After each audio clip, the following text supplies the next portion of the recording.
पुण्यात सकाळपासूनच अनेक ठिकाणी दाट धुक्याची चादर पसरली आहे। धुक्याच्या चादरीत पुणे शहर हरवलंय। तर आज आणि उद्या पुण्यात थंडी वाढण्याची शक्यता वर्तवली जाते।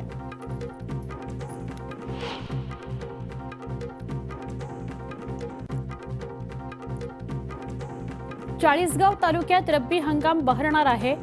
23,515 हेक्टरवर पिकांची लागवड करण्यात आली आहे। विहिरींसह पाझर तलावांच्या पाणी पातळीत वाढ झाल्याने शेतकऱ्यांमध्ये समाधान आहे।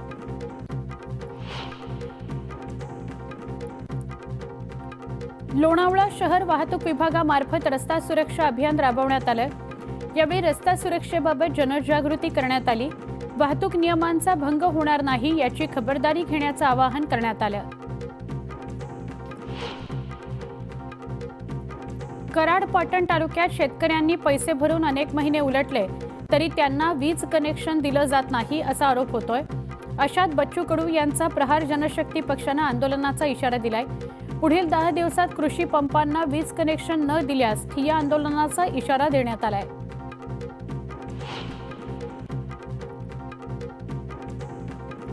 जळगाव महापालिकेने मालमत्ता कराच्या वसुलीसाठी एकीकडे थकबाकीदारांना अभय योजनेच्या माध्यमातून संधी उपलब्ध करून दिली, तर दुसरीकडे संधीचं सोनं न करणाऱ्यांवर कारवाईचा धडाका सुरू केलाय। महापालिकेने शहरातील 4,500 मालमत्ताधारकांना जप्तीची नोटीस बजावली आहे, तर 398 घरांचे नळ कनेक्शन बंद करण्याची कारवाई सुरू केली आहे। आदर्श पतसंस्थेमध्ये बुडालेले पैशासाठी खातेदार महिलेचं आमरण उपोषण सुरू होतं। यावेळी जिल्हाधिकाऱ्यांना भेटायला गेल्यावर संबंधित महिलेला भोवळ आली। महाराष्ट्र एकीकरण समिती पुन्हा आक्रमक झाली आहे। सीमा लढ्याकडे महाराष्ट्र सरकारचं लक्ष वेधण्याकरता कोल्हापूरच्या जिल्हाधिकारी कार्यालयाबाहेर धरणं आंदोलन करण्यात आलं। या आंदोलनामध्ये सर्व पक्षीयांनी सहभाग घेतला। महावितरण कंपनीचा कर्मचारी ऑन ड्युटी दारू पीत असल्याचा व्हिडिओ चांगलाच व्हायरल झालाय। संबंधित व्यक्ती भिंगारी कार्यालयातला असल्याचं बोललं जात आहे। ड्युटीवर असताना दारू पिणाऱ्यावर कारवाई होणार का असा सवाल नागरिक करतायत। भिवंडी महापालिकेचा पाणी पुरवठा उद्या 24 तास बंद राहणार आहे। रविवारी सकाळी 11 ते सोमवारी सकाळी 11 वाजेपर्यंत पाणी पुरवठा बंद ठेवण्यात येणार आहे। पऱ्हाळा देवी तलाव जलशुद्धी केंद्राच्या पाईपलाईन दुरुस्तीचं काम हाती घेण्यात येणार आहे, त्यामुळे 24 तास पाणी बंद आहे। नागरिकांना पाणी जपून वापरण्याचं आवाहन करण्यात आलंय। पंढरपूरच्या ईश्वर वठारच्या जिल्हा परिषद शाळेच्या पोषण आहारात अळ्या आढळल्याचं बघायला मिळालं। निकृष्ट दर्जाचं धान्य मिळत असल्यानं नागरिकांमध्ये संतापाची लाट आहे। ठेकेदारावर कारवाई करण्याची मागणी करण्यात येते।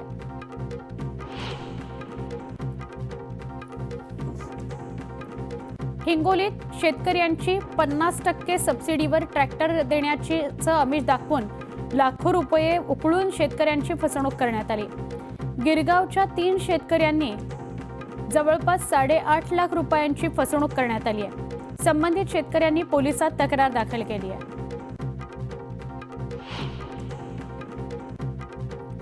पुढच्या बातमीकडे वळूया। छत्रपती संभाजीनगरात भावानंच भावाची हत्या केली।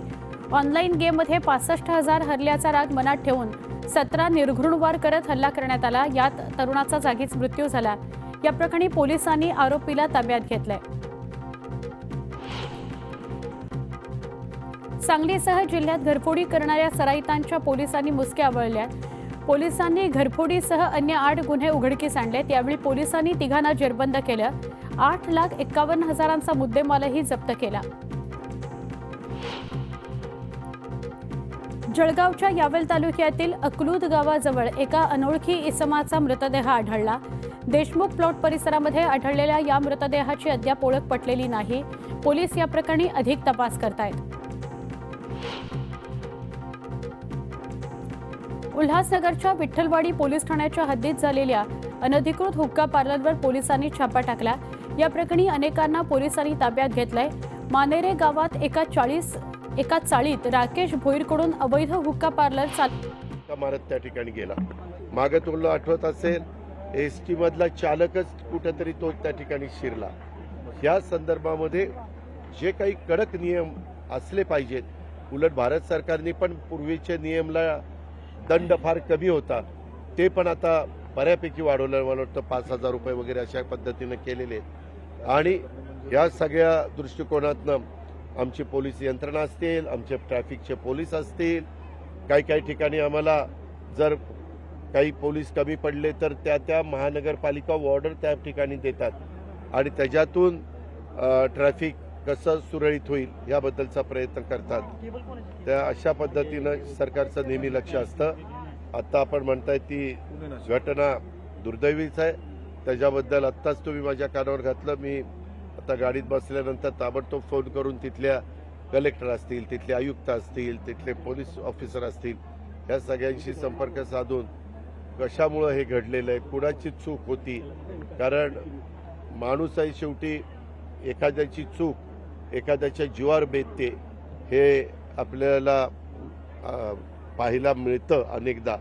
आणि त्याच्या संदर्भामध्ये अशा घटना घडू नये म्हणून जे काही आम्ही अनेकदा रस्ते करत असताना वळणं काढतो, टनेल करतो. आता आपल्याला पुणे मुंबई रस्त्याला मोठा टनेल आपण जे सिंहगड इन्स्टिट्यूटमधनं आज शिरलो की डायरेक्ट खाली त्या ठिकाणी निघणार आहे, तेही आमचं काम कसं गतीनं होईल याबद्दल एकनाथराव आमचा सगळ्यांचा प्रयत्न चाललेला आहे. आणि लोकांचं जीवन कसं सुरक्षित राहील त्याकरता आम्ही बंधनं आणतो. 100च्या पुढं तुम्ही एक्सप्रेस हायवेवर गेला तर तुम्हाला ताबडतोब 2,000 रुपये दंड.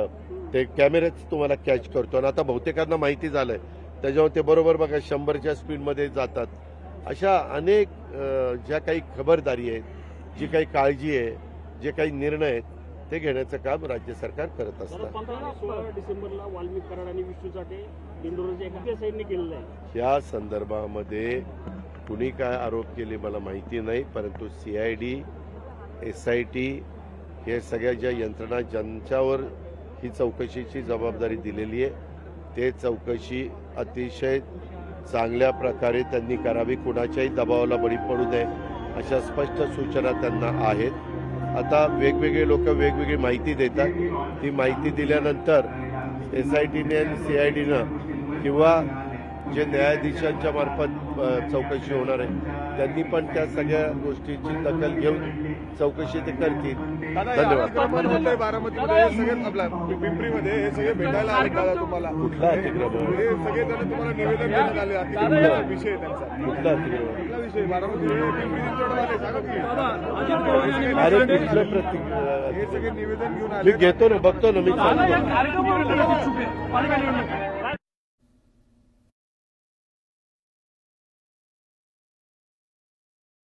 25 मिनिटं 50 बातम्या या बुलेटिनला सुरुवात करूया. सैफवर हल्ला झाला, मात्र हल्लेखोराच्या निशाण्यावर नक्की कोण होतं अशी चर्चा सुरू झाली आहे. जखमी अवस्थेत असतानाही सैफ फक्त तैमूरला सोबत रुग्णालयात घेऊन गेला. फक्त तैमूरला सोबत का नेलं आणि या हल्ल्यामागचं नक्की कारण काय आहे असा सवाल उपस्थित होतोय. सैफ अली खानवरील हल्ल्याप्रकरणी त्याची पत्नी करीना कपूरचा जबाब पोलिसांनी नोंदवलाय. हल्लेखोर खूप आक्रमक होता. त्यानं सैफवर अनेक वेळा वार केले, मात्र आरोपीनं घरातील कोणतीही गोष्ट चोरलेली नाहीये असं करीनानं पोलिसांना सांगितलं.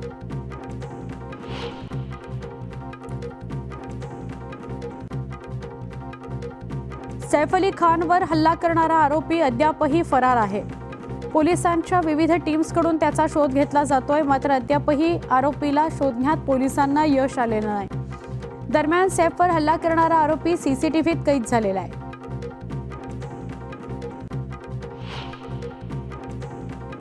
संतोष देशमुख हत्या प्रकरणातील 6 आरोपींची CID कोठडीची मुदत आज संपतेय. त्यामुळे या आरोपींना विशेष मकोका न्यायालयात हजर केलं जाणार आहे. यातील काही आरोपींवर अॅट्रॉसिटीचा गुन्हा दाखल करण्यात आला आहे.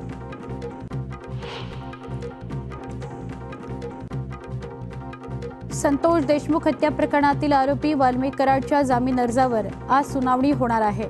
बीडच्या केज न्यायालयामध्ये ही सुनावणी होणार आहे, तर हत्या आणि खंडणी प्रकरणात विष्णू चाटेच्याही जामीन अर्जावर सुनावणी होणार आहे.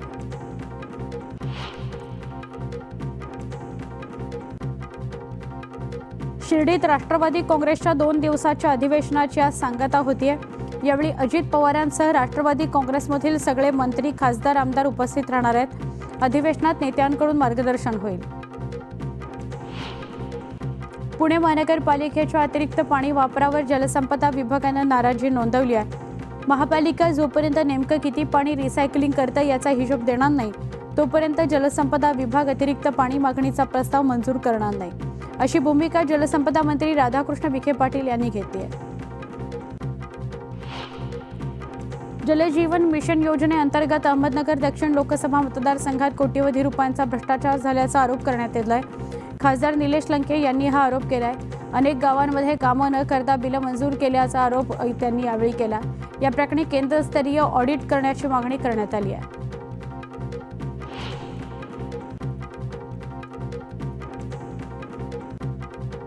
आमदार सुनील शेळके यांनी लोणावळ्यामध्ये जनसंवाद दौरा केला. प्रभागात जाऊन त्यांनी नागरिकांशी संवाद साधला. यावेळी नागरिकांनी आमदार सुनील शेळकेंसमोर समस्यांचा पाढा वाचला. 2 दिवसांपासून सोनं चांदीच्या भावात पुन्हा एकदा वाढ झाली आहे. सोन्याचे भाव 79,800 रुपये प्रति तोळा आहेत, तर चांदीचे भाव 91,600 रुपयांवर गेले आहेत. लाडकी बहीण योजनेतून 4,000 बहिणींनी माघार घेतली आहे. सरकारच्या पडताळणीत अपात्र ठरण्याची टांगती तलवार आणि आतापर्यंत मिळालेले पैसे परत करावे लागण्याची भीती यामुळे लेखी अर्ज करून योजनेतून त्या बाहेर पडल्यात.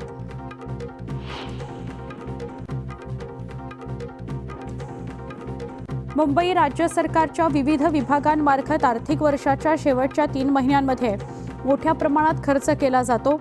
त्यामुळे आता वित्त विभागानं 15 फेब्रुवारी नंतर कोणत्याही खरेदीच्या प्रस्तावांना मंजुरी देऊ नये असे आदेश काढलेत. हा आदेश 15 फेब्रुवारीपासून 31 मार्चपर्यंत लागू राहील. मध्य, पश्चिम आणि हार्बर मार्गावर रविवारी मेगा ब्लॉक असेल. रेल्वेच्या अभियांत्रिकी आणि देखभालीच्या कामाकरता हा मेगा ब्लॉक असेल. त्यामुळे माटुंगा मुलुंड जलद मार्गावर आणि बोरिवली भाईंदर जलद मार्गावर हा ब्लॉक घेण्यात येईल.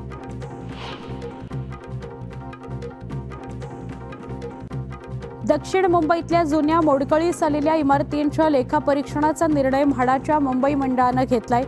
पहिल्या टप्प्यात 500 इमारतींचं लेखापरीक्षण पूर्ण करण्यात आलंय.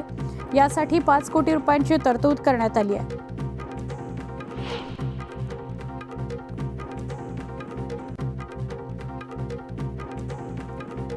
राज्यात 5% म्हणजेच 65 लाख अपंग आहेत. माजी सैनिकांना मालमत्ता करामध्ये सवलत दिली जाते त्याप्रमाणे अपंगांनाही मालमत्ता करात 50% सवलत दिली जाईल. याबाबतचा प्रस्ताव महापालिकेनं राज्य शासनाकडे पाठवावा. त्याला मंत्रिमंडळाची मान्यता देण्यात येईल असं आश्वासन उपमुख्यमंत्री अजित पवार यांनी शुक्रवारी दिलं.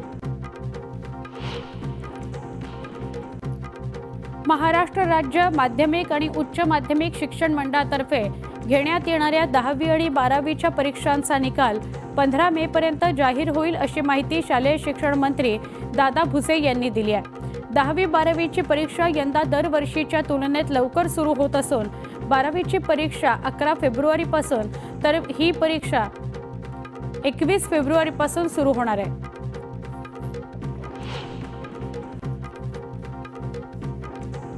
राणीच्या बागेत पेंग्विन आणण्याच्या यशस्वी प्रयोगानंतर आता विदेशी सर्पालय उभारण्याचा निर्णय राणीच्या बागेत घेण्यात आलाय. त्यासाठी सापांना योग्य अधिवास निर्माण करण्यात येणार आहे. 13 प्रजातींसाठी अधिवास निर्मितीचं काम सुरू झालंय.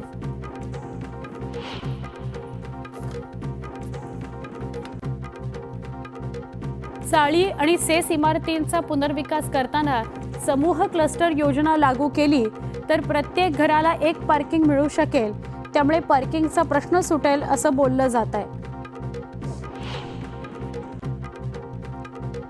कुलाबा सिप्स मेट्रो मार्गिकेच्या स्थानकांवरील रिटेल व्यवसायासाठी जागा भाड्यानं देऊन MMRCनं भरघोस कमाई केली आहे. या जागांच्या भाड्यापोटी MMRCला दरवर्षी 20 कोटी रुपयांचा महसूल मिळणार आहे.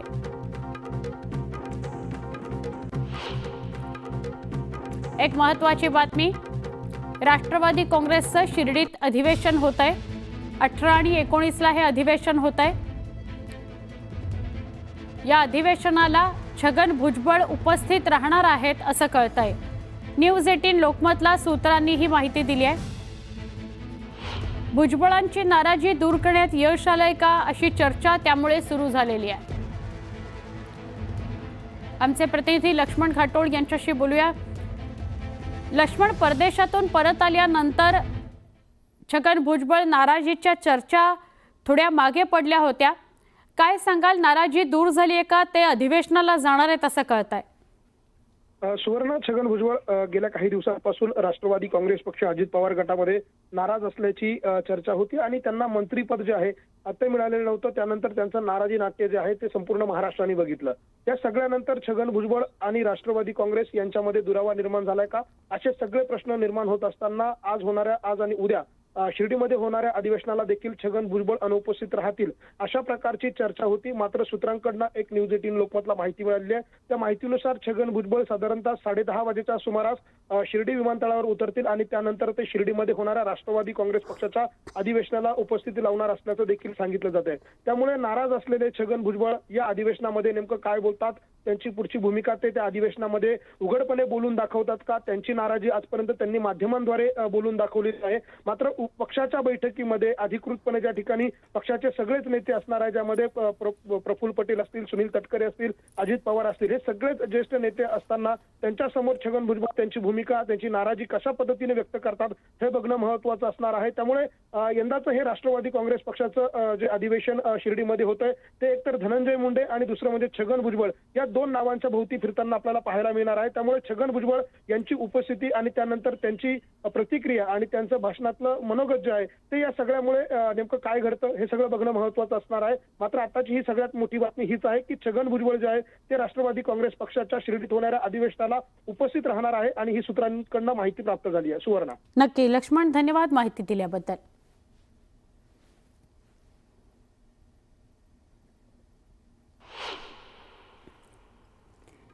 गेल्या वर्षात मुंबई विमानतळानं प्रवासी संख्येचा विक्रम उच्चांक गाठलाय. 5,40,00,000 लोकांनी प्रवास केल्याची माहिती विमानतळ प्रशासनानं दिली आहे.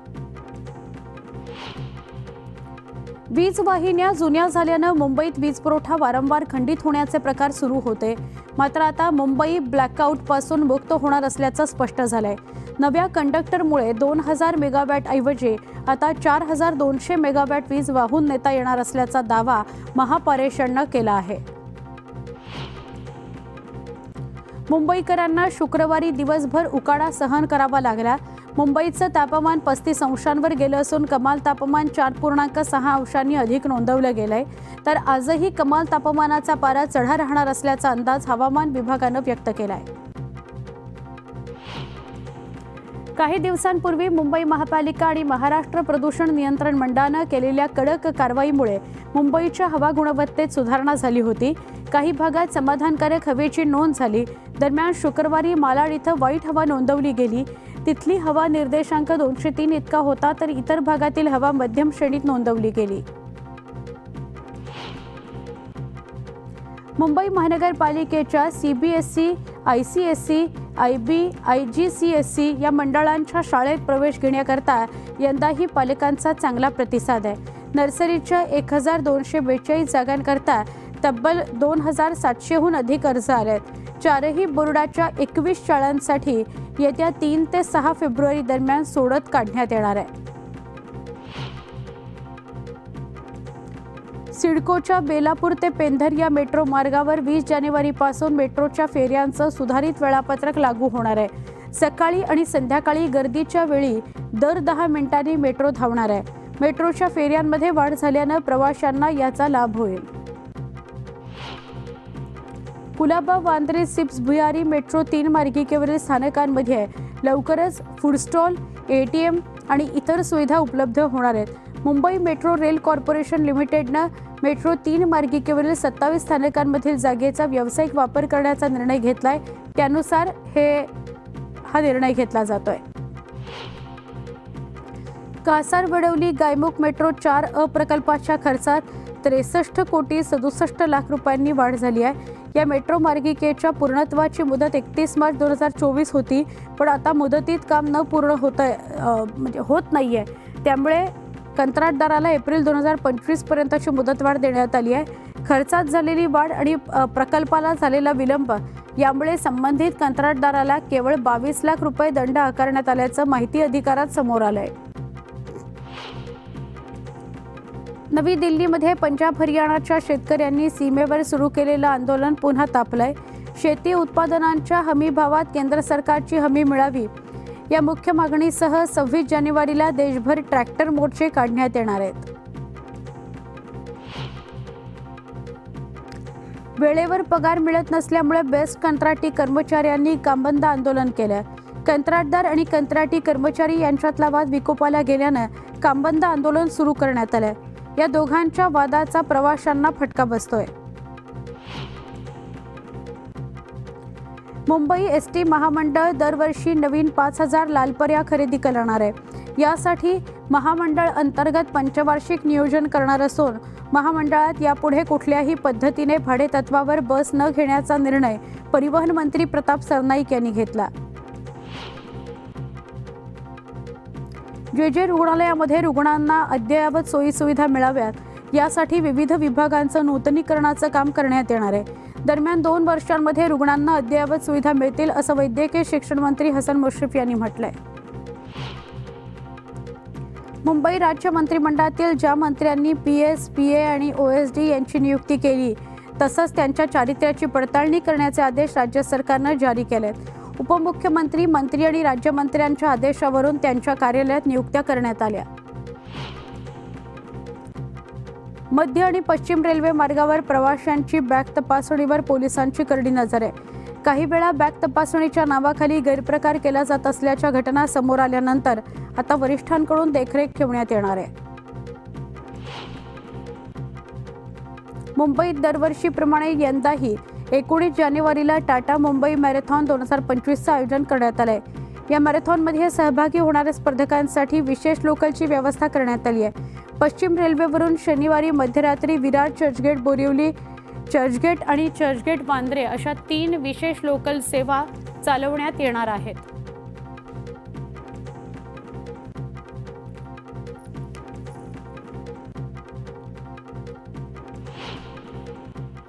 एक छोटासा ब्रेक पहा फक्त न्यूज 18 लोकमत.